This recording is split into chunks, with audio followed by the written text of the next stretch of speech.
મને હજી એમ જ હતું કે તે નાનું બાળક છે, પણ હવે મને લાગે છે કે આ મારો વહેમ હતો અને આ 2 દરવાજા તોડી નાખશે. મેં કહ્યું, અરે માસી, તમે તો અત્યારથી ડરવા લાગ્યા. નમસ્તે મિત્રો, હું મારી મમ્મીની સાથે મારા નાનીના ઘરે ગયો, કારણ કે ઘણા સમયથી મારી નાનીની તબિયત ખૂબ જ ખરાબ હતી. મારા મમ્મીની બહેન એટલે કે મારા માસી, તે મને એક નજરે જોઈ રહ્યા હતા. મારા હિસાબથી તેની ઉંમર લગભગ 21 વર્ષની હશે અને તે ખૂબ જ ખૂબસૂરત પણ હતા. તે મને હસતા હસતા કંઈક ઇશારા પણ કરી રહ્યા હતા, જે મારી સમજમાં આવતા ન હતા. મને થોડું અજીબ લાગી રહ્યું હતું. થોડીવાર પછી મમ્મી અને મારા નાની રૂમની અંદર જતા રહ્યા. પછી માસી મારી પાસે આવ્યા અને મારા ગાલ પર પપ્પી કરી અને બોલ્યા, અરે ભુનેશ, તું તો ઘણો મોટો થઈ ગયો છે અને તે પણ ખૂબ જ મોટો થઈ ગયો હશે. હું વિચારવા લાગ્યો કે માસી મારી સાથે આ કેવી વાતો કરે છે. માસીએ કહ્યું, તું શું એક ચીજ જોવા માંગે છે? મેં કહ્યું, શું? તો માસી બોલી, અત્યારે નહીં, જ્યારે ઘરે કોઈ નહીં હોય ત્યારે હું તને મારા રૂમમાં લઈ જઈને તે બતાવીશ. મિત્રો, આમ તો હું પૂરા 18 વર્ષનો થઈ ગયો હતો, પરંતુ મારા માસી મને હજી નાનું બાળક સમજતા હતા. લગભગ 3-4 મહિના પહેલાં મારા માસી મારા ઘરે આવ્યા ત્યારથી હું તેની સાથે આનંદ કરવાના વિચાર કરતો હતો. એક દિવસ સવારમાં હું બાથરૂમમાંથી નહીને બહાર નીકળ્યો તો માસી મને જોઈને બોલ્યા, અરે ભુનેશ, તું તો હજી છોકરો છે, પણ છતાં તારા મસલ ખૂબ જ તંદુરસ્ત છે. મેં માસીની સામે જોયું અને શરમાતા મારા રૂમમાં જતો રહ્યો. જ્યારે પણ માસી મને ઘરે એકલો જોતી તો તે મારી સાથે મજાક મસ્તી અને મસ્કરી કરવા લાગતી. તે મને તેમના રૂમમાં લઈ જતી અને વોવાલી મસ્તી કરવા લાગતી. મને પણ આ બધું સારું લાગતું અને ક્યારેક તો હું પણ મસ્તી કરી દેતો. ત્યારે માસી કહેતી કે ભુનેશ, તને કેવું લાગે છે? તો હું માસીને કહેતો કે માસી, મને દૂધ પીવાનું મન થાય છે. તો માસી સામે આંખો ફાડીને માસી મને કહેતા, હું દૂધ ક્યાંથી લાવું?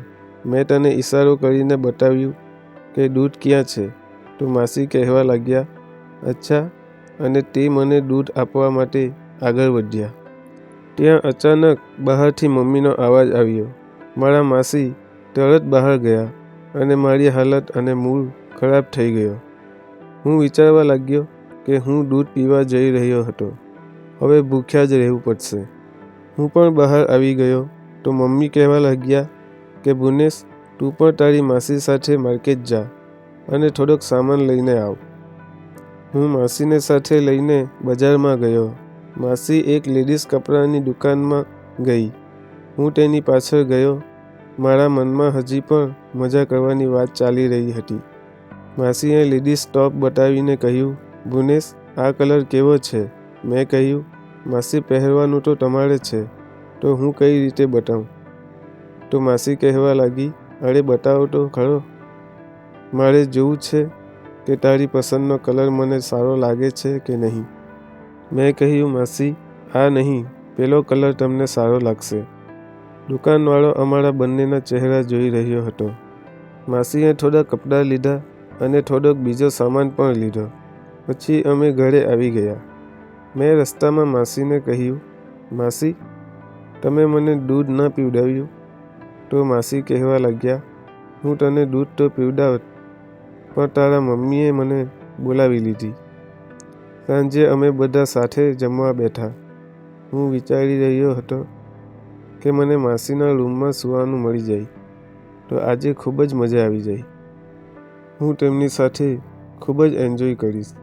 હું હિંમત કરીને બોલ્યો, માસી, આજ હું તમારા રૂમમાં સૂઈ જાઉં, કારણ કે આજે વરસાદ ખૂબ છે અને વીજળી પણ થઈ રહી છે, એટલે મને એકલા સૂવામાં ડર લાગે છે.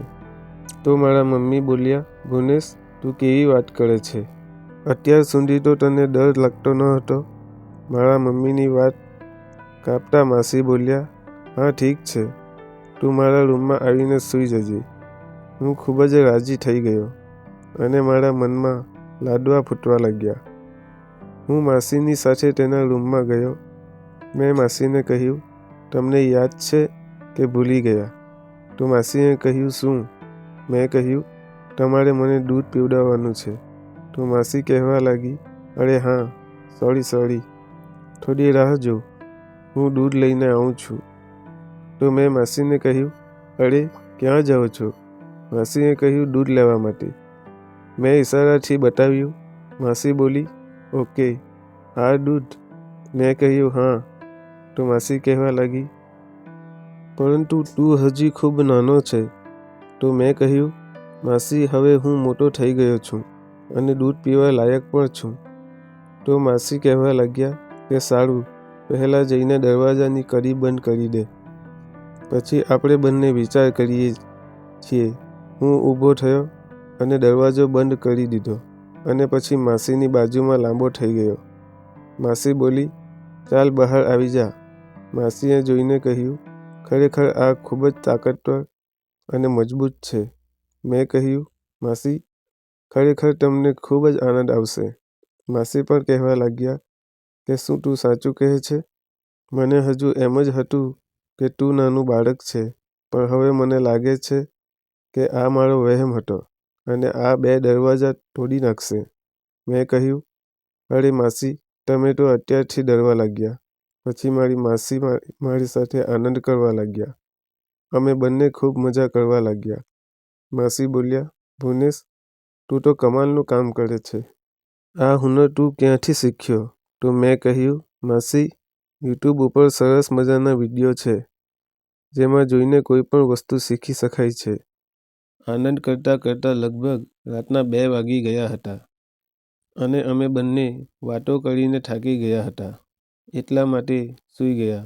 પરંતુ અચાનક મારી નીંદર સવારના 5 વાગ્યે ઉડી ગઈ અને મેં જોયું તો માસી ભર નીંદરમાં સૂતા હતા.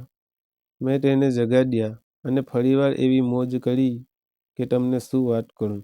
મિત્રો, વિડીયો પસંદ આવ્યો હોય તો વિડીયોને લાઈક અને ચેનલને સબસ્ક્રાઈબ જરૂર કરજો. ફરી મળીશું એક નવા વિડીયોમાં. ત્યાં સુધી આવજો. વિડીયોમાં આવેલા પાત્ર, નામ અને ઘટના ફક્ત કાલ્પનિક છે. તેનો કોઈ પણ વ્યક્તિ સાથે સંબંધ નથી. આ વિડીયો ફક્ત અને ફક્ત મનોરંજન માટે બનાવવામાં આવેલો છે.